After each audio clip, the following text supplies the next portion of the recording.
es como que no tienes derecho a que nada te impacte ni te inmute. Sí, o sea, Tú eres psicólogo. sí. Compórtate. ¿Qué es lo más duro de tu profesión? Hoy precisamente me enteré que uno de mis pacientes acaba de morir.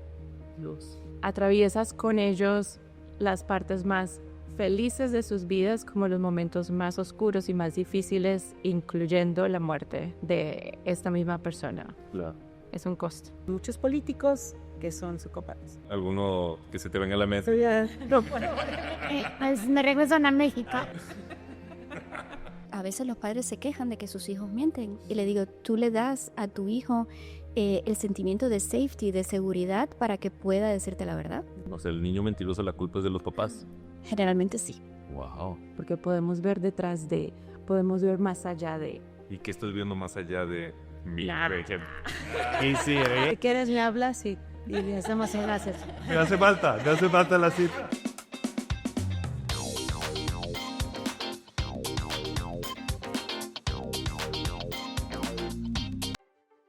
Hola, mi nombre es Juliet Araujo, soy cubana, soy licenciada psicoterapeuta, analista de comportamiento, neuropsicóloga y trabajo con niños que mayormente tienen autismo, tienen problemas de atención, hiperactividad y tienen problemas de desafío.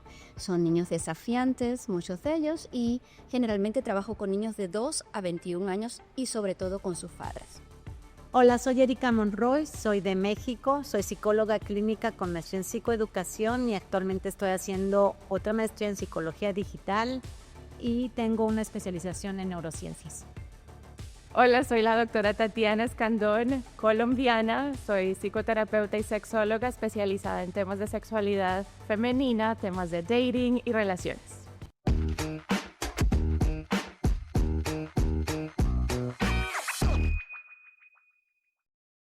¿Por qué se hicieron psicólogas?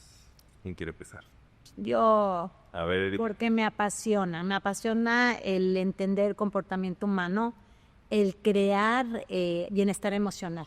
La psicoeducación para mí es importante. Cuando me pagan, el nombre de mi empresa se llama Creating Smiles, creando sonrisas. A eso me dedico, a enseñar a la gente a aprender a ser feliz, y no es fácil ser feliz. Sin duda. Yo, porque no tenía ni idea qué más hacer, Esa honestidad es la que me gusta.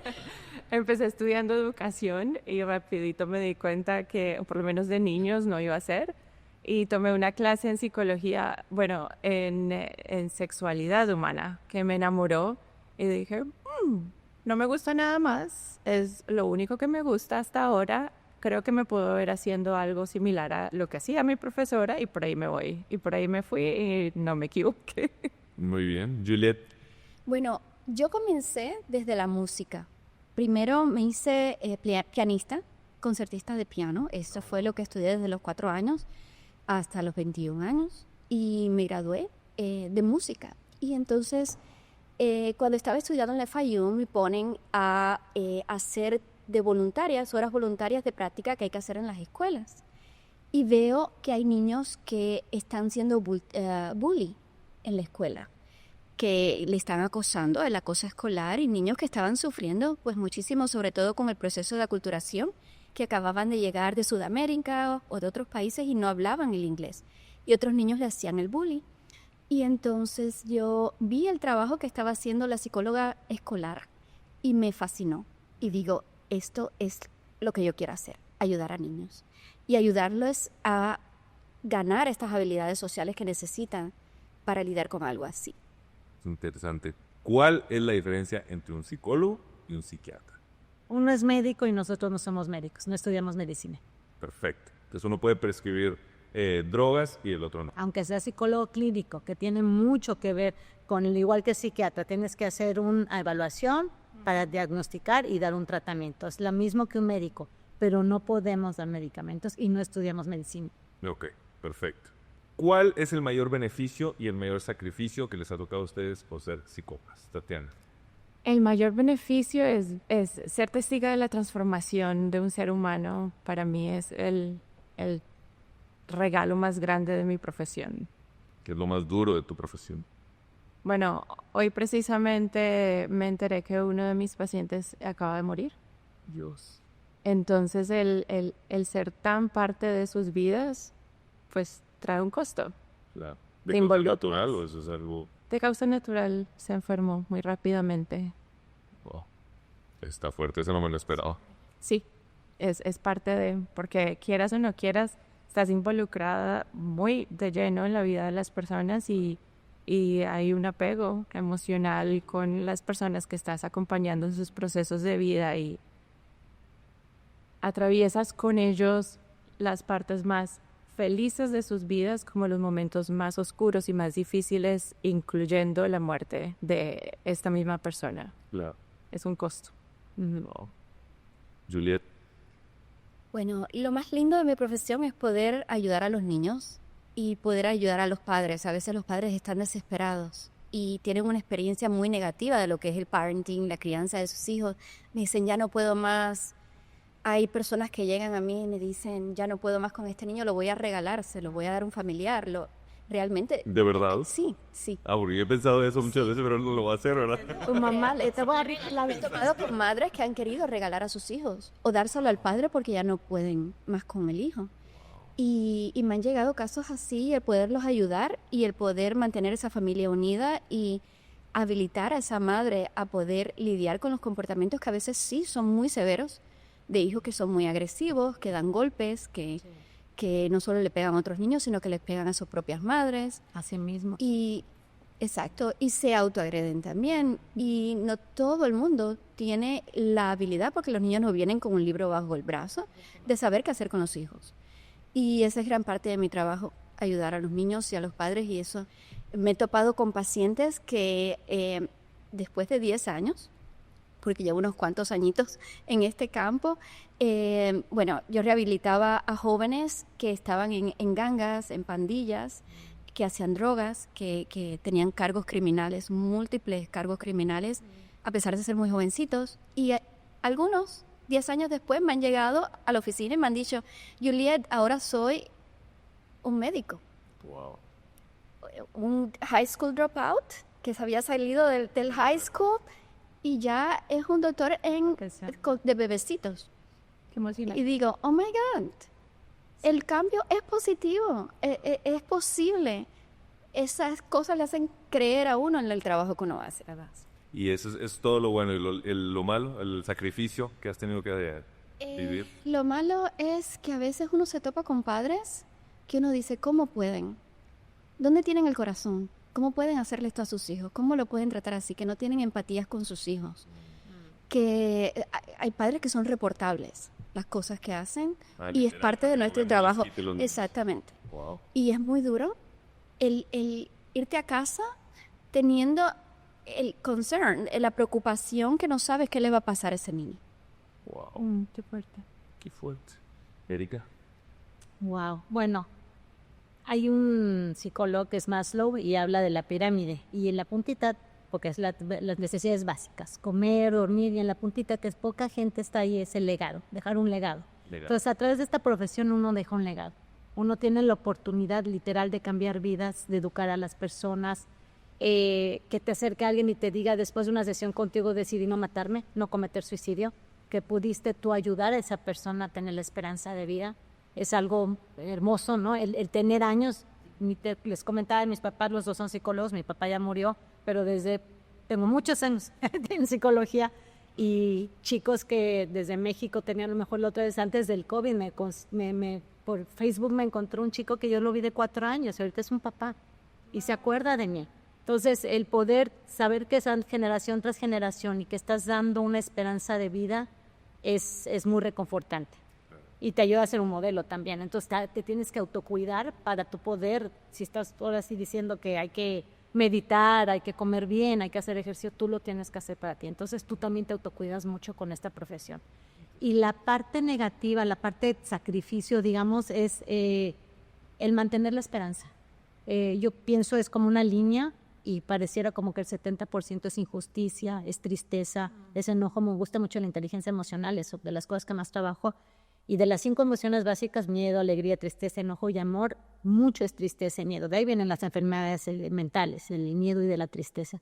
Poquito es felicidad. Y hay que aprender a engrandecer eso. Y para eso tenemos que tener mucha esperanza. Y a veces es difícil el mantener la esperanza después de ver padres que lastiman o personas que se suicidan o las adicciones. Entonces, estar ahí y no perderla. Y ahora, ¿ustedes como psicólogas consultan a otros psicólogos? O sea, ¿el terapeuta también va a terapia? Claro. Todos. Definitivamente. Claro, y tenemos un grupo. Yo tengo mi grupo de chat con mis amigos, que son mis amigos de la licenciatura, de hace 30 años. Yo hace 30 años me gradué.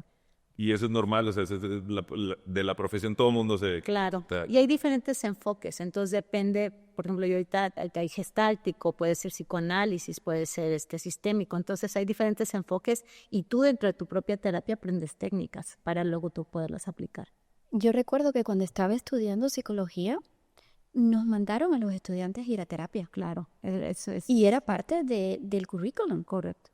Tienes que ir a terapia. Correcto, sí. Y además que es muy interesante porque es donde de verdad aprendes. Está muy bien la teoría, pero en la práctica, cuando empiezas a trabajar, es otra cosa. Usas todas esas herramientas que te han dado, pero la práctica es otra cosa porque está el elemento del ser humano. Y también aprendes de cómo te modelan el proceso de terapia estas personas que te están dando terapia y qué experimenta también el paciente. Aprendes todos los puntos de vista. Y yo pienso que es esencial que si vamos a ayudar a otras personas, primero trabajemos en nosotros. Es una responsabilidad. Sí, definitivo. Yo creo que hay diferentes roles dentro de el buscar ayuda. Puede ser por temas profesionales para consultoría de casos y también yo creo que los doctores también se enferman y van al médico. Igual nosotras. Hay momentos de la vida donde sí necesitamos ese apoyo y sobre todo cuando tenemos casos complejos, sí necesitamos ese apoyo. Es parte de nuestro autocuidado y creo que de nuestra responsabilidad profesional encargarnos de nosotras. Y tenemos supervisores también. Entonces, cuando hay un caso que es muy difícil, tienes como tu mentor, que es con lo bueno, mi mamá que es psicóloga, entonces ella me ayuda mucho. Entonces, por ejemplo, en México tengo mi supervisor, entonces le hablo del caso, es anónimo. Tu mentor va a ser alguien con quien tú te dice, a ver, ¿por qué no aplicaste esto? ¿Qué hace qué? O sea, en la parte técnica. O sea, uno tiene su terapeuta para sus cosas personales, pero aparte tienes un supervisor o un grupo de apoyo. Otros colegas que te dan como lluvia de ideas, porque igual te estancaste con algo o no es. Claro. Por ejemplo, yo adicciones no las trabajo. No es algo que sé que no lo tengo claro. Antes decía que adolescentes y ahorita lo que más trabajo es adolescentes y mujeres de entre los 40 años, parejas y familias. Pero yo decía, ay, no, adolescentes no, ahora ya no lo voy, porque uno también va creciendo con mis hijos. O sea, como que empecé con niños y ahora ya mis hijos son adultos, ahorita estoy trabajando con adultos jóvenes. Entonces vas aprendiendo con la experiencia de vida. Interesante. Ahora, yo me acuerdo de joven, bueno, no estoy viejo, pero de más joven, con mis amigos cuando estábamos en carrera, siempre le tirábamos madreada o echábamos broma a los que salían con psicólogas. Porque decíamos de que no, esa te va a psicoanalizar, sí. Cualquier pleito, decir, no, es que tu mamá no te abrazaba de chiquito, no sé qué. ¿Ustedes psicoanalizan a sus parejas? Al principio uno se cree mucho. Cuando estás estudiando llegas y yo te cuentes y tú te pones en el rol de sí, mira, lo que te pasa es esto. Y en mi caso, con el tiempo yo no busca una terapeuta o si quieres háblame, 15 minutos hacemos la llamada, o sea, ya los vas canalizando. Pero no, bueno, vamos a observar más cosas. Es como alguien que es artista y va a poder ver un arte desde una forma mucho más profunda, va a tener una interpretación diferente, ¿no? Igual nos especializamos en el comportamiento humano, lenguaje corporal, o sea, en varias cosas que es parte de nuestra profesión. Entonces lo vemos, pero no con el afán de estar psicoanalizando o apuntando las cosas negativas, sino si es una relación de pareja es para el bien de la pareja. Pero les pasa también que, o sea, cualquiera que se les atraviese en la vida, o sea, como que, digamos, pones ese filtro, así como el artista, pues siempre está admirando el arte de otros, entonces estás no necesariamente psicoanalizando, pero sí leyendo cosas de las personas a tu alrededor. Yo creo que es difícil no hacerlo. Eso viene con la experiencia también, que tenemos una mirada un poco más profunda o más amplia acerca de diferentes cosas. Yo creo que por más de que digamos que no, siempre estamos pues ahí, siempre nos está corriendo esto tiene Y eso es bastante porque, Sí, porque pues. vemos cosas que otros no ven y dices, ay, esta mamá no se dio cuenta, o mira lo que pasó. Puede serlo. Por eso hablan muchos psicólogos en temas de relaciones personales, porque yo atiendo varios psicólogos en sus terapias personales. Tendemos a hacer ese rol de salvador o salvadora. Es algo común en nuestra profesión y yo creo que tiene mucho que ver con eso, porque podemos ver detrás de, podemos ver más allá de. Ok. ¿Y qué estoy viendo más allá de mí? Sí, ver, si lo sabe Dios, que lo sepa el mundo. ¿Qué anda? Que eres muy buen profesional.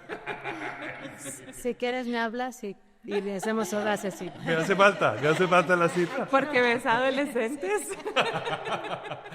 Tengo comportamiento de adolescente.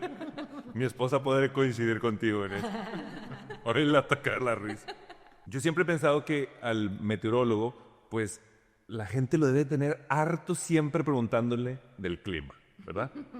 ¿Les pasa a ustedes que la gente les anda preguntando así como si una especie de terapia gratis de que tú qué piensas de lo que me está pasando? Hasta en el mercado. ¿En serio? Sí. Hay personas que me ven en la televisión y me empiezan a hablar de problemas en el mercado, en la caja cuando estoy yendo al Publix. Y me empiezan a contar todo lo que le está pasando a la familia. Y yo le digo, mira, hago un appointment. Aquí está mi tarjeta. No puedo dar un diagnóstico así tan rápido. En el gimnasio del Country Club de donde vivo, igual yo voy y tengo mis AirPods, estoy haciendo mi caminadora y se me paran al frente y me empiezan a platicar. Y yo así de la elíptica y me tengo que quitar. Y yo así, ok, sí, ahí estoy. Mientras estás en ejercicio se ponen a hablar. Sí pasa. Sí pasa. Que Y sobre todo necesitan las actividades. amistades. Las amistades te llaman todas. Todavía más confiable. Sí, Todo el mundo. sí, pero ahí uno les dice, Diseño de lágrimas. ¿qué quieres, ser amiga o ser bien? O sea, hay que diferenciar porque sí, a veces es parte del trabajo guiarlos y entonces pierdes amistades. Es lo que te iba a decir, suena medio mamilas, así muy... No. Mi amigo, mi papá. Sí, tú eres mi amiga y te quiero como amiga. Y si quieres te refiero con alguien, pero no. Sí, porque va a haber cosas que tal vez no le guste ver. Y yo no sé. Pero si te dan para pedirte un consejo, Depende del consejo, depende qué tanto sea. Por ejemplo, ayer me habló una amiga que el primo tiene un problema de adicciones. Entonces, para mí la adicción, yo he estado trabajando en clínicas de adicción y para mí es un monstruo y es súper desgastante para la familia. Entonces es muy difícil darle una sugerencia, más bien le dije que trabaje, porque el muchacho no se da cuenta, los papás son los que están sufriendo. Entonces que trabaje la familia, la mamá y el papá y que vean qué están haciendo. Yo tengo una frase que hablo de abundancia emocional y escasez material. Entonces, este muchacho le han dado mucho material. Entonces, hay que trabajar con los padres para que haya escasez material y más abundancia emocional. Porque por aquí están las adicciones. ¿Qué pasó con ellos y cómo pueden corregirlos desde la crianza? Entonces, es referir a los tíos. ¿y qué consejos sí le darías? Invéntame una situación donde, sí... Por ejemplo, que otra amiga que a lo mejor la hija le dice que es lesbiana, tiene un problema, un trastorno, una identidad sexual, y ella está, no, qué horror, qué feo. Y yo, espérate, ahorita no es de ti, es para ella. Tienes que estar para ella y aceptar y escucharla. O sea, no te veas a ti lo que dirán de ti los demás, verla a ella. ¿Cuál es el estereotipo más ridículo que hay sobre los... Piensa que estamos locos. Eso me lo han dicho. Sí. Piensa que estudiaste psicología porque tenías problemas. Sí. ¿Y no es cierto? Bueno, a mí me parece, yo lo hice Te más invito a bien. leer la pregunta número 9, por favor, en voz alta. Necesito mis espejuelos. Bueno, la leo. Por favor, léamela. Que no traje mis espejuelos. Quería lucir linda y no me puse los espejuelos. Hay un estereotipo de que los psicólogos están más rotos que sus pacientes, que empiezan su carrera intentando arreglar su propia mente. Falso, o verdadero. En mi caso. Yo creo que en cierto nivel es verdadero. ¿Ah, sí? Sí.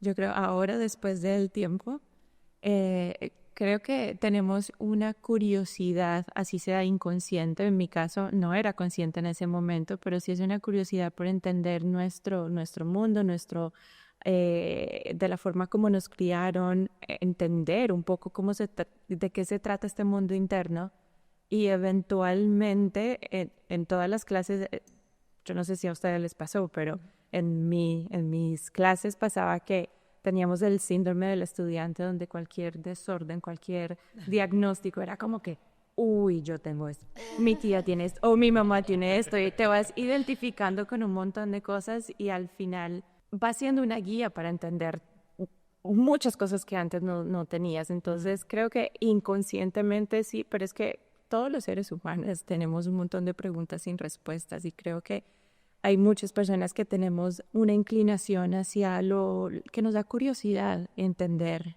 esas cosas que tal vez una persona que él se va por, no sé, economía o no le importa o no lo piensa. Pero yo creo que en cierto nivel sí. En mi caso yo no lo veo así, porque como eran psicólogos mis papás. Claro. Y son mexicanos, era padrísimo, porque era una esquina y era la casa y el despacho estaba pegada a la casa, entonces se conectaban la parte de arriba se conectaba y de abajo también. Y el despacho eran 2 pisos. Cuando mi papá murió, dio todos esos libros a la UNAM. Y era una biblioteca gigantesca. Era arriba de los marcos de la puerta había libros y libros y era como un laberinto con el que ibas caminando por dentro y libros por todos lados. Y era fabuloso. Entonces, leer de todo. Les comentaba, él era físico matemático, luego estudió psicología y hacía experimentos así medio locos que ya ahorita yo creo por ética no se podrían hacer, pero es muy interesante. Entonces, era más bien la curiosidad, el entender y por eso me fui también mucho a la parte de psicoeducación, la parte preventiva en vez de correctiva. Educar a la gente al autocuidado para no llegar a estar roto. Bueno, no sería pregunta sin vergüenza si no les pregunto. ¿Qué son esos experimentos que hacía tu papá? Como le digo, había uno, que dice yo te hablaba de mi papá. Había uno, ya lo bueno es que ya se murió, porque siempre me diga él. Mi abuela, la mamá de mi papá, era maya. Ella me cantaba en maya. Entonces se fue a la Ciudad de México y era así toda, le dio artritis, parecía una brujita. Entonces, en el cuarto, en la casa donde tenía, había una puertita que yo decía, es que ella debe tener la brujada, así, porque decía, así. Y abro y hay un cráneo. Y yo, oh my God, ¿qué es esto? Entonces ya luego mi papá me platicó que se iba a los panteones, le pagaba al del panteón para desenterrar cuerpos y abrir los cerebros y ver el cerebro. Entonces, o Frankenstein. Sí, así literal. Mi mamá igual, había un circo que se escapó un elefante y lo tuvieron que sacrificar. Entonces llevaban el cerebro a la UNAM, imagínate el cerebro de un elefante para estudiarlo. Entonces, cosas así, hacía experimentos, luego metía una persona dentro de un bote para toda la parte de que no hubiera sentidos, ni olfato, ni audición, ni por horas, pues imagínate, eso puedes quedarte hasta esquizofrénico, ¿no? Entonces, a ver cuánto aguantaba, cosas así que de los años 60 que había ese tipo de ha sido un tipo fascinante. Bien divertido. No, imagínate, con todos los amigos psicólogos, la pata de Bacardí de elefante en el medio de la mesa. Muy divertido. Bueno, otro estereotipo es que son muy intensos. O sea, como que uno no puede hablar de cosas ligeras con los psicólogos porque ya empiezan a profundizar con diagnósticos así como... Mira, se ríe. Eso sí me pasa, sí. Pregúntale a mi pareja, pues, no puede ser normal, yo no. A veces las conversaciones son muy largas con las amigas, porque además que nos tienen como good listeners, como buenos escuchantes, pues nos llaman a contarnos todas las historias de los novios, de esto, de la amiga y de la familia. Cuando vienes a ver, llevas una hora. Tengo mi grupo de amigas que se llama Catarsis y ellas se lo pusieron solitas porque todos los viernes van a mi casa a hacer catarsis. O sea, sí, exacto. Sale económico ser una amiga psicóloga. Sí. Te ahorras mucho. Bueno, depende, porque luego esta amiga no quiere aconsejar a los amigos. Indirectamente, hay beneficios. Bueno, y hay otro estereotipo, que la psicología es en realidad sentido común y por lo tanto como si fuera menos científica que otras disciplinas. Sí, mucha gente dice eso, dice, el psicólogo no sabe, eso es como mentira, no es verdad, ¿no? Sí, yo creo que después del COVID, de las cosas positivas que trajo es el poner la atención en la salud mental, en que es algo real, que no es solamente que es una persona que se deprimió porque es consentido, darle una nalgada y ya, sino que es un problema a nivel, y hay mucho más información ahora con toda la parte de la microbiota, del cerebro entérico, la parte de neurociencias, que es el ciclo de las neurociencias, donde es un aspecto fisiológico. O sea, no solamente es de comportamiento, sino hay más allá la falta de sueño, los electrónicos, es como un cubo de Rubik, multidimensional. Entonces, al entenderlo más, la gente está abriendo, aunque todavía hay mucho tabú, porque se confunde con psiquiatría, la psicología. En la parte de análisis de comportamiento, de behavioral analysis, hay mucho evidence-based, es decir, mucho research, mucha investigación detrás de estas estrategias que se usan y es basado en entender la función del comportamiento humano. Las personas hacen algo porque esto tiene una función, es el por qué la persona está haciendo esto. Y es a veces bastante predecible de que si una persona quiere, digamos, un niño quiere escapar de la tarea, va a hacer ciertas cosas que cuando da una perreta, si los padres le dices... ¿Una perreta? Por ejemplo, el niño da un berrinche, un tantrum, el niño empieza a dar gritos y tal, y los padres entonces se dan por vencidos y le dicen, sí, mira, no le podemos poner a hacer la tarea. ¿Qué pasa? Mañana te va a hacer lo mismo, Claro. porque sabe que es un escape. Sí. Ese comportamiento tiene una función. O quiere atención, o quiere algo específico que se le llama tangibles, que son cosas específicas que quieren. Las cosas se hacen por una razón y eso es parte de nuestro trabajo, el analizar por qué el niño o la persona está haciendo esto y cómo podemos ayudarlo a que alcance esta función con otro tipo de comportamiento más positivo, que no sea algo malo para él o para otras personas. Interesante. En el mejor de los casos, pues ustedes están ayudando a la gente. Digamos, en el peor de los casos, pues simplemente les están escuchando en un ambiente de confianza. Por esa intimidad, ¿les ha pasado que algún paciente desarrolle sentimientos románticos hacia ustedes? Bueno, mira qué casualidad, acabo de tener esa conversación con un grupo de amigas psicólogas. A mí personalmente no me ha pasado eso. Sí me ha pasado que algunos pacientes sienten como una afinidad o como una amistad y en varias ocasiones sí tenemos que establecer esas límites claros de que no somos amigas, pero sí se puede sentir como una amistad, pero no lo somos. ¿Y qué significa ser amiga y cuál es mi rol como terapeuta? Pero Y pasa como muchísimo. amistad, te quiero invitar a mi fiesta y tú dices, pues no puedo, o cómo es. Sí, completamente. Hay ciertas reglas éticas que le corresponden a la profesión. A una amiga, por ejemplo, yo le voy a decir ciertas cosas que pasan por mi cerebro, por mi cabeza, como después de una ruptura y que regrese con el tipo 20 veces. Y es como, no sé, hija, por favor, en serio, esto no se lo voy a decir a un paciente. Voy a tener un cierto filtro profesional. Claro. Pero sí suele suceder muchísimo.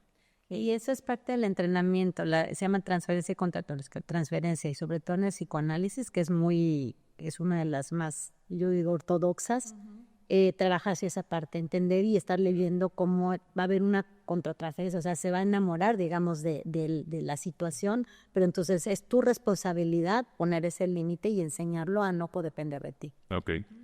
Tatiana, te invito a leer la pregunta número 15. Sí. ¿Te vas a leerla? Sí, les no. O sea, por... Imagínate a un paciente que regresa con el mismo tema, la misma cantaleta, y ustedes aconsejan a esa persona y la vuelve a regar. Y se repite el ciclo. ¿Te han dado ganas de cachetear a un paciente? un poco lo que hablabas. Bueno, sí, obvio, sí, dan ganas por un momento, pero vamos a decir que nuestro rol, al menos mi rol, no es aconsejar. Yo creo que en nuestra relación se establece una dinámica muy diferente, es que te invita a escucharte y a poder observar tus propios verdad. patrones. Es verdad, como que le pones un espejo a la Sí, persona. exacto.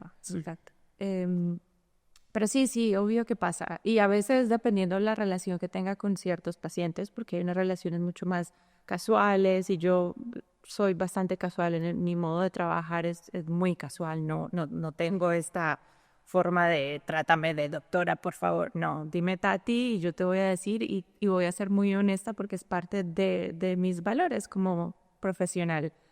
Y a veces te digo, si fueras mi amiga te diría, pero como no lo eres, vamos a trabajar, vamos a mirar qué patrones está repitiendo ahí, que eso no lo voy a hacer como una amiga, a no ser de que tengamos un tipo de amistad donde ellos ya han hecho su propia terapia, porque yo mando a todas mis amigas para terapia.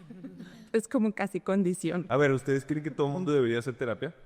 Yo digo, debería haber huevo, leche y terapia. Sí. ¿De verdad? Julia, ¿tú también piensas eso? Yo Presupuesto por eso. Yo pienso que sobre todo la experiencia de ser padres nos enseña a trabajar en nosotros y nuestros hijos son nuestros maestros. Todos venimos de padres que si hubiesen trabajado en ellos mismos, nosotros mismos no cargaríamos con muchas cosas que cargamos por el resto de nuestras vidas.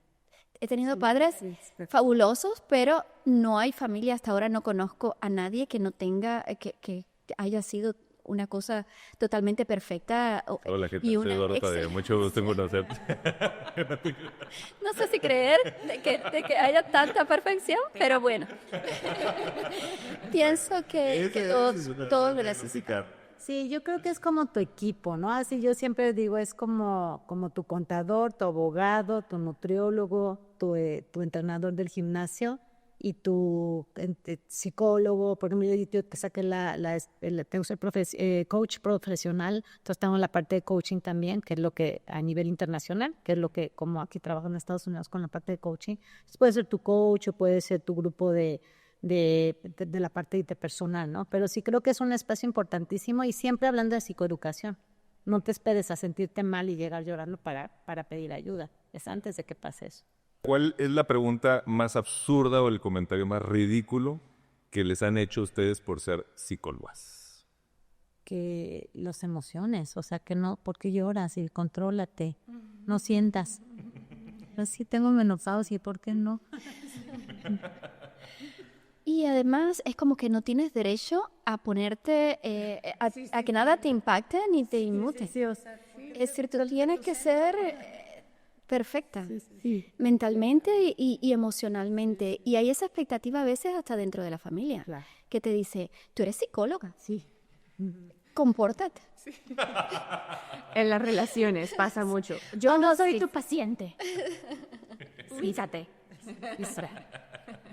Hace muchos años, cuando yo era reportero en México y me tocaba cubrir pues, la historia del abogado, el asesinado, el que se mató en un choque, pues claro que me afectaba. O sea, es más, hasta ahorita un poco hablándolo, pues, siento feo. ¿Ustedes cómo le hacen para que los problemas de sus pacientes no las afecten? La experiencia. Y si hay algunas historias que sí te marcan. Y por eso es que vas a tu propio terapeuta, a tu mundo de soporte de colegas. Sí, pero sí, ya a mí muchos los años de práctica que tengo. Sí, para mí es supremamente importante el trabajar en mí, el encargarme de mí, el hacer mis rutinas, el hacer mi meditación, el hacer ejercicio, el comer bien. Yo sé cuando estoy bajita de energía, es cuando me estoy consumiendo, tragando muchas cosas que no son mías, que son de mis pacientes, yo lo sé, y es como tienes que hacer lo tuyo. La experiencia, como dice Erika, totalmente. Te vas acostumbrando también a dejar tu trabajo en el trabajo. Y no es que no te lo lleves contigo. Yo a veces me estoy bañando y estoy pensando, ay, fulanita, ¿cómo le habrá ido la entrevista? Uy, ¿qué habrá pasado con la mamá? Claro, son vidas que te impactan. Pero aprendes a separar un poco eso y a encargarte también de tu propia vida. Y a referir, ¿no? También hay cosas, por ejemplo, yo hay adicciones, no, yo no blend. O sea, van conmigo y digo, yo no soy la persona. Es más, yo hago una llamada de 15 minutos gratuita justo para que me expliquen el objetivo y ver si yo soy la persona adecuada. Muy buena idea. Y también reconocer, por ejemplo, cuando yo estaba haciendo las prácticas, que terminé la universidad y me pusieron a hacer prácticas, que tienes que hacer un tiempo de prácticas, hacer un internship, era con niños que habían sido abusados sexualmente. Guay. Y yo lloraba tanto, sufría tanto cuando llegaba a casa y a veces en una sección pues las lágrimas se me salían. Y me tocaba ir a la corte a ver al perpetrator, a la persona que violó a esa niña. Y te miraban y verían que era un intern, que yo estaba ahí con mi supervisor en aquel momento, Y aquellos abogados defensores de aquellos criminales te comían y aquel hombre riéndose. Sí. Y eran cosas que te rompían el corazón. Es un trabajo de verdad muy necesario, pero yo llegué a la conclusión de que no podía. Estaba realmente Con la busca. deprimiéndome. Sí, me pasó igual. Yo, por ejemplo, estudié en 2 universidades en México, una que es la UAM, la UAM, que es la Metropolitana Autónoma, y eso en vez de clases son módulos de 3 meses. Y en vez de hacer exámenes, haces tesinas. Entonces, trabajo de field, de calle, de experiencial, de campo. Entonces, nos mandaban a lugares como en México, Tepito, sacar literal niños de las coladeras que viven en el drenaje, o sea, cosas de... ¿Quieres ser psicóloga? Ándale, mamita, vete a la Salle para que veas lo que es con prostitutas, me acuerdo de una cajita de huevitos de huevo para chopar el bebé y ella en un catre ahí limpiándose en la banqueta de la calle, o sea, cosas muy fuertes que ves un surrealismo, ¿no? Una realidad alterna a de donde vienes tú, que te ayuda mucho cuando ya trabajas lo del mindfulness, la parte espiritual, que yo, por ejemplo, doy una clase en una universidad que se llama Ciencias de la Felicidad y Espiritualidad, aprendes a hacer esos rituales de estar agradecido, de cuidar, de ver la parte positiva, la luz, porque hay mucha oscuridad, hay muchas cosas que no te imaginas, y lo hablábamos ahorita que alguien puede pensar de esa forma, ¿no? Yo estoy trabajando en un programa de televisión que es justo hablar de asesinos en serie, caníbales, cosas así que dices, wow, o sea, ya psiquiátrico, pero sí, hay muchas cosas. Y hablando de esos, ¿hay casos de gente que no tiene solución o todo se puede arreglar? Si es algo psiquiátrico, si es digamos una lesión neurológica, no se puede. Con medicamentos, pero los tienes a lo mejor que dormir, doparlos, pues. Y hay que meter un psiquiátrico, un manicomio. O sea, hay casos y hay que, por ejemplo, psicópatas, hay mucha gente que pasa desapercibir y no leen las emociones, no tienen empatía, no tienen compasión y son muy exitosos. Hay muchos políticos que son psicópatas. Ah, sí, ¿no? Pues son muy inteligentes, muy estrategas. ¿Alguno que se te venga a la mesa? No puedo, me regresan a México. Ay, qué pregunta sin vergüenza, aquí puedes hablar sin filtro. Me deportan. Dejad poco a la imaginación. ¿Alguna vez ustedes recomendaron algo en alguna terapia o por esa onda de andar espejeando y después pensaron, híjole, la regué, no debí de haber hecho esto con este paciente, con esta persona? Yo creo que sí, no puedo pensar en un caso específico, pero sí me pasa que a veces sí me quedo como, voy a sugerir esto o voy a intentar mirar en esta dirección o... Sí, pero es más bien antes, o sea, ¿qué puedo ofrecer? Por ejemplo, yo hice la maestría en psicoeducación porque llegaban niños con problemas, por ejemplo, emocionales, agresivos o depresivos, y a la hora de verlo, que no estaban viendo, no estaban escuchando, era algo del cómo entraba la información. Y, ay, eres un tonto, que no sigues instrucciones. Y entonces ya se hizo un problema emocional. Pero la origen era algo fisiológico. Entonces yo necesito hacer una evaluación más completa. Y es donde metí la parte de psicoeducación con la parte emocional. Entonces ya, sobre todo piensas, ¿qué le puedo yo ofrecer? Pero algo que hayas ofrecido y hayas dicho, ay, no lo hubiera ofrecido. Pues no, como Sí. nota a ti sí te veo. Yo he visto varios casos que son como misdiagnosis, que se le da un diagnóstico que no es el correcto, digamos cuando hay problemas de atención y hiperactividad y están diciendo que es ODD, que es Oppositional Defiant Disorder, desorden oposicional desafiante. Y lo que pasa es que existe la comorbidad entre distintos diagnósticos y a veces se confunde uno con el otro. Incluso los pacientes que trato con autismo, yo tengo pacientes que tienen autismo y también tienen esquizofrenia. Ah, ok. Y entonces son algunos de los comportamientos que son autoagresivos, que se autoagrede, se da golpes en la cabeza, pero estamos hablando de golpes duros o golpes contra la pared. Después que empiezas a indagar, te das cuenta que el paciente está escuchando voces. Es un adolescente que ya está a veces en un early onset, es decir, que aparece a una edad más temprana de lo esperado, la esquizofrenia, y está escuchando voces que le dicen que se pegue contra la pared. Eso ya no es parte del autismo severo, sino de la esquizofrenia. Así que es muy importante, de verdad, sentarse a pensar y observar y ver la función de los comportamientos. Sí. Y sobre todo en la parte multidisciplinaria, de trabajar con el neurólogo, trabajar con el psiquiatra y ser un equipo. Terapista de lenguaje. Que es, yo creo que algo que falta mucho en este país, porque para tú hacer evaluaciones aquí tienes que tener nivel de doctorado. Entonces, y son carísimas. Una evaluación que sale en $3,000. Una buena evaluación. Y es fundamental. Perdón, ¿y en México peso tanto? Puedes hacerlo por menos, $500. Pero es muy importante invertir en esa parte, bueno, para la audiencia que nos oiga, porque a veces como cuando vas al doctor, que te duele la garganta y te dan este antibiótico. Ahora, y vas y otra vez y no. Y es cuando te hacen el cultivo y lo mandan al laboratorio. Ah, mira, es el bacteria tal, y este es el medicamento para esto. Entonces, eso va a ser la evaluación. Una evaluación completa que pueden pasar 1 mes, 2 meses haciendo una evaluación, que son reportes de 20 hojas, va a tener muchísima que lo que hablábamos. Son pruebas estandarizadas, con confiabilidad a nivel estadístico. La campana de Gauss, el promedio de la población es aquí, tú estás acá y acá estás. Entonces, no es algo, por ejemplo, yo no puedo para un IQ, un cociente intelectual, yo no puedo aplicar un Wechsler, una prueba es un señor Wechsler que dijo, vamos a hacer estas pruebas, diferentes para niños, adolescentes y adultos.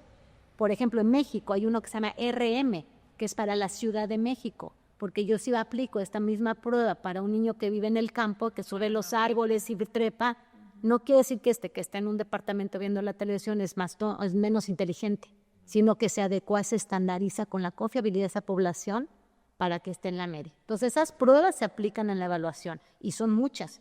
Y es un trabajo mucho de investigación. Mi hipótesis es que tiene autismo, pero a lo mejor tiene también, pero a lo mejor déficit de atención. Para mí una dislexia, y entonces empieza a poner más pruebas hasta que llegas a la conclusión y entonces das un diagnóstico para sugerir un tratamiento. Pero aquí te brincas al tratamiento inmediato. Y yo le digo a los clientes, ¿dónde está tu evaluación? ¿Dónde te dijo el psiquiatra que tenías? ¿Dónde está el reporte? No, llegué y me dio el medicamento y ni me preguntó. Yo recuerdo una vez un examen de neuropsicología, que estudié en España, neuropsicología, y una pregunta era que te daban los laboratorios del paciente. Uh-huh. Y la paciente estaba teniendo unos comportamientos que decía, bueno, está con esquizofrenia, pero no, era una infección. Sí. Sí, también una de tiroides y la habían... Exacto. Una esquizofrenia. Y entonces, por eso es tan importante trabajar en conjunto con los médicos y ver una evaluación. Exacto. Sí, siempre.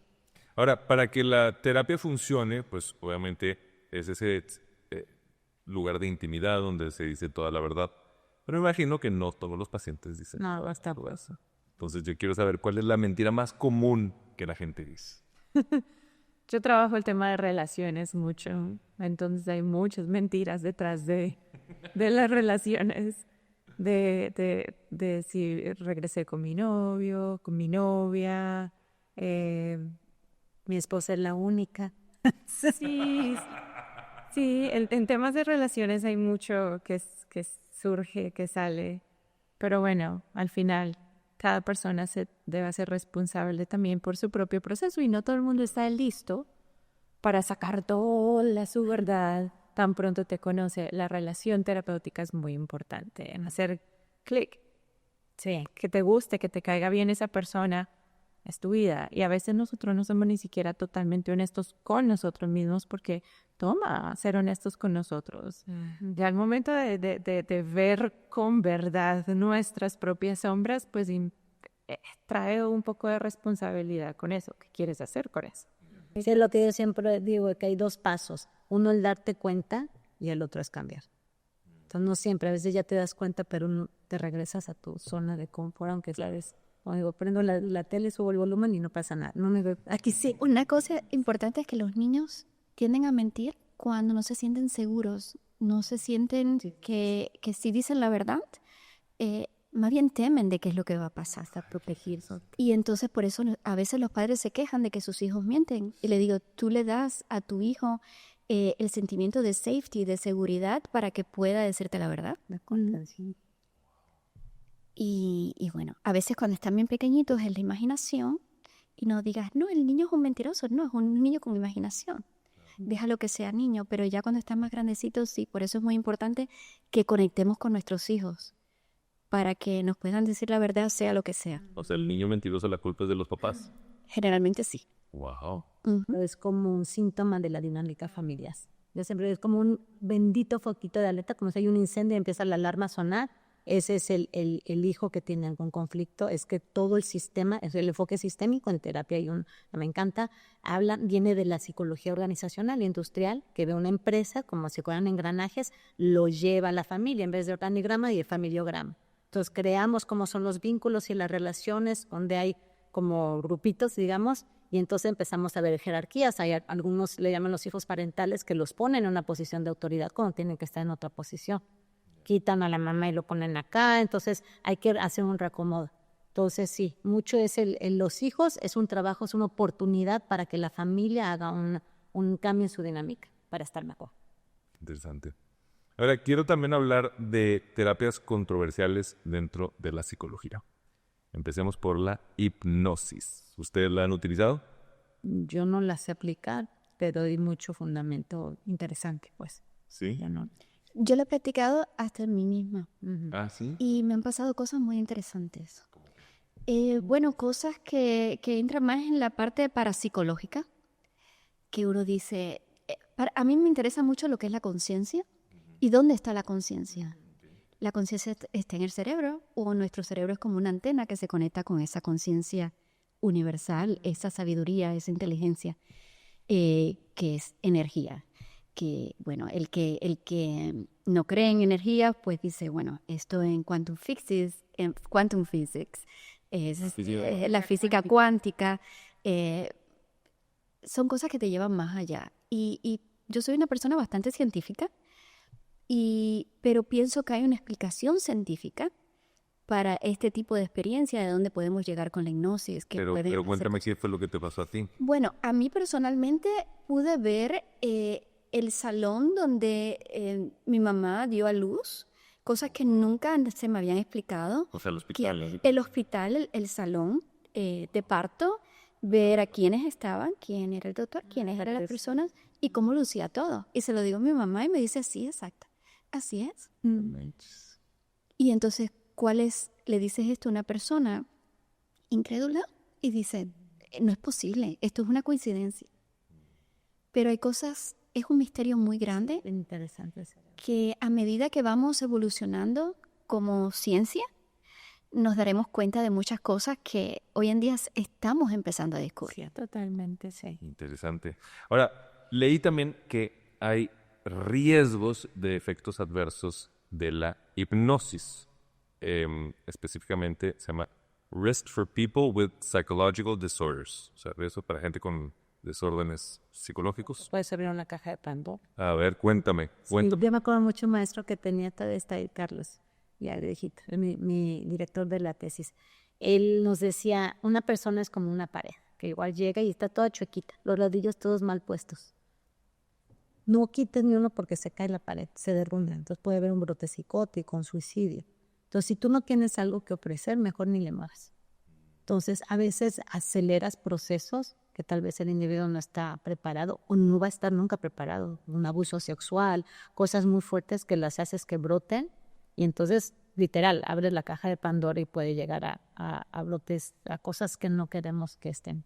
Si no, vamos a tener algo que ofrecer. Entonces, eso hay que irnos con mucha cautela. Te cuento cuando lo hagas. Yo tengo ahí una que ahorita me quiero acordar el nombre, pero es súper interesante porque es parecida a la hipnosis, pero es con los movimientos oculares. EMDR. El EMDR. Como el movimiento de los ojos, pero entonces es un patrón y entonces llegas a activar partes del inconsciente, digamos, a nivel neurológico y empiezas a traer. Es mucho para, por ejemplo, violaciones, cosas mucho que antes para postraumático, cosas fuertes. Entonces llegas ahí para poderlo trabajar. Interesante. Sí. Lo que describía Juliette de la sala de parto, corríjame si me equivoco, ¿eso es recuperación de memorias, a Recovered Memory Therapy o no? Sí, es regresiones. Hay varias. La mayoría de todas las cosas que nos han pasado están en el inconsciente y eso es un mundo. Entonces hay ciertas herramientas como el EMDR, la hipnosis. Yo soy facilitadora Psyche, que es otra herramienta, bueno, no es una herramienta, pero es otra forma de trabajar con el inconsciente donde tú llegas y abres una puerta donde conscientemente no la puedes abrir. Con terapias tradicionales no lo puedes abrir. ¿Y cómo haces esa terapia? O sea, ¿qué hace para qué lado? Con Psyche es... ¿Qué hago?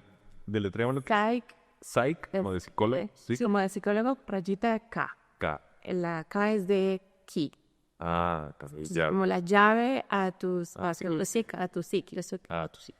No es algo psicológico, no es una terapia psicológica, pero es una terapia de reprogramación del inconsciente. Y lo que haces es ciertos pasos, se llaman balances, para conectar los dos hemisferios del cerebro. Cuando tú estás con los dos hemisferios del cerebro, tienes capacidad o tienes la puerta abierta para ir a un mundo completamente que nosotros normalmente no tenemos acceso, porque el estrés es uno de los desreguladores o desconectores de los dos hemisferios del cerebro. Entonces nos mantenemos estresados, por lo tanto hay una desconexión de los dos hemisferios del cerebro.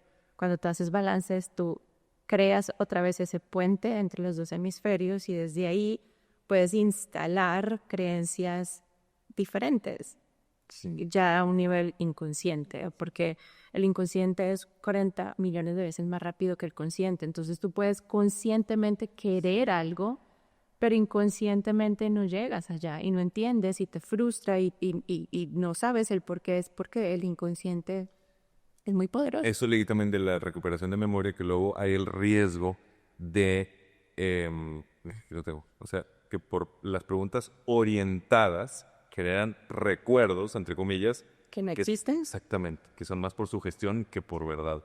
Es como sabes si es real o no es real. Sí, puede pasar. Hay una forma de hacerla y por eso tienes que ir a estudiar, y por eso cuando tú vas a acceder a algún tipo de servicios tienes que ser muy cuidadoso de cuál ha sido el tipo de entrenamiento que esa persona ha tenido.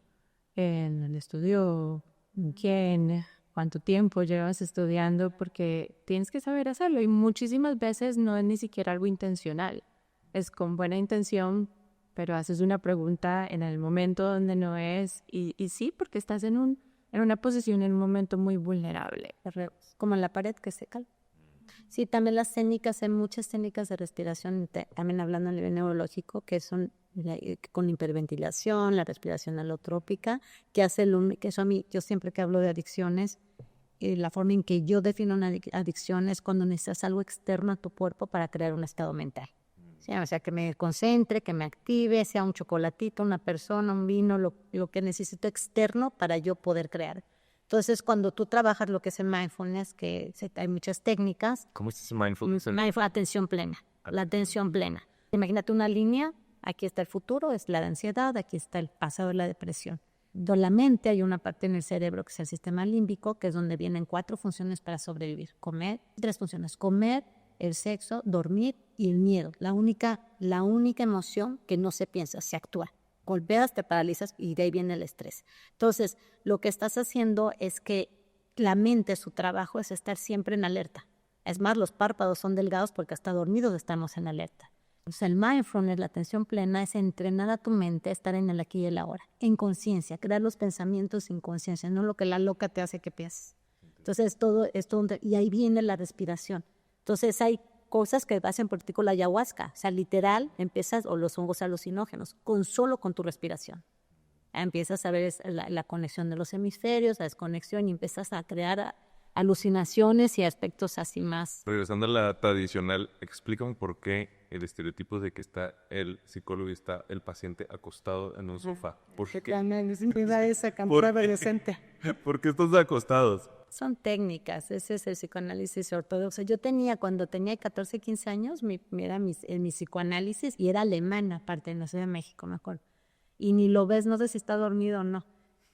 Son diferentes técnicas para que no estés viendo, no tengas lo que es el lenguaje corporal. Luego ya vino las tendencias más humanitarias, Roger y todo esto, donde son como más amigos. Luego, por ejemplo, el sistémico, trabajas 3 o con terapeuta, 2 terapeutas, y hay un espejo, la cámara GESER, y atrás tienes el equipo observando y tú estás con la familia y te hablan por teléfono. Oye, ve al niñito chiquito, así hasta que entonces tienes varios ojos en la familia para ayudar, ¿no? Entonces hay diferentes técnicas. Incluso hay técnicas que es para enseñar cosas de parenting, de crianza, que en los padres hay un mirror, es como que es un espejo, que no puede la persona ya saber que tú estás detrás, esa es la cámara visible. Sí, Están observando la interacción, es Parent-Child Interaction Therapy, que es interacción del padre y el niño, y entonces ves cómo el padre interactúa. La mamá tiene puesta en el oído,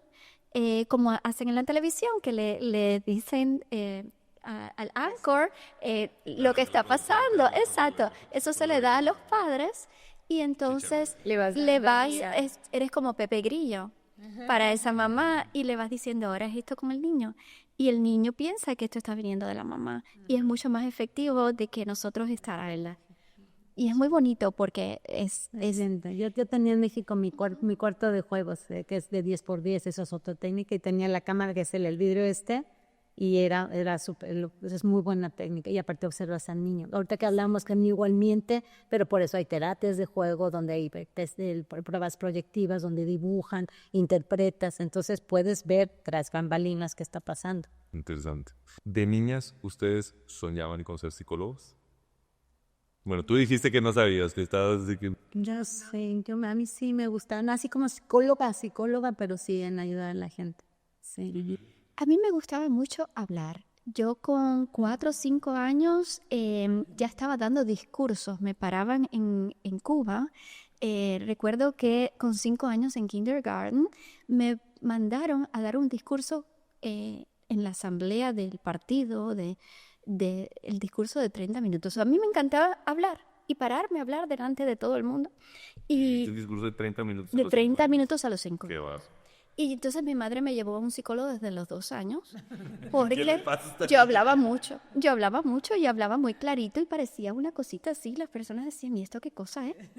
Y entonces de niña yo sabía que me encantaba leer, me encantaba aprender y ayudar a las personas. Así que yo pienso que en nuestra niñez tenemos sueños dentro de nuestro corazón y poco a poco vamos evolucionando para llegar a ser y acabas así esa persona con la que he soñado. Pinto cuerpos también, o sea, body painting, el coaching, hice eso. Bueno, cuando emigras te reinventas también. Claro. ¿Usted le recomendarían esta profesión a sus hijos o sobrinos? Yo creo que todos deberían tener algo de finanzas, de psicología y de marketing.